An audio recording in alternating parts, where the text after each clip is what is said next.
Hi అండి, welcome to Kranthi cuisine cooking channel. ఈరోజు మనం వేసవిలో ఎంతో ఒంటికి చలువ చేసే కొబ్బరి నీళ్ళు అలాగే పుచ్చకాయతో జ్యూస్ తయారు చేసుకోబోతున్నాం. న్యాచురల్గా ఇందులో నేను షుగర్ ఏది వేయకుండా చేస్తున్నాను. మీకు కావాలంటే షుగర్ యాడ్ చేసి చేసుకోండి. ఇప్పుడు దీనికి కావాల్సిన పదార్థాలు తయారు చేసుకునే విధానం చూద్దాం. ముందుగా పుచ్చకాయని తీసుకొని గింజలు లేకుండా తీసి కట్ చేసి పెట్టుకోండి. హాఫ్ అన్ అవర్ ముందు చియా సీడ్స్ నానబెట్టుకోండి. అలాగే కొబ్బరి నీళ్ళు.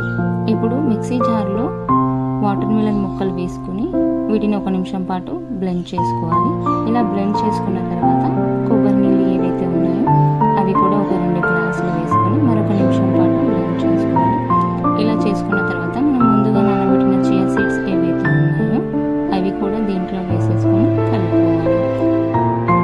గ్లాసు తీసుకుని దాంట్లో కాస్తంత ఐస్ వేసుకొని మనం ఏదైతే రెడీ చేసి పెట్టుకున్న జ్యూస్ ఉందో దీంట్లో పోసుకుంటే పుచ్చకాయ జ్యూస్ రెడీ అయిపోయిందండి.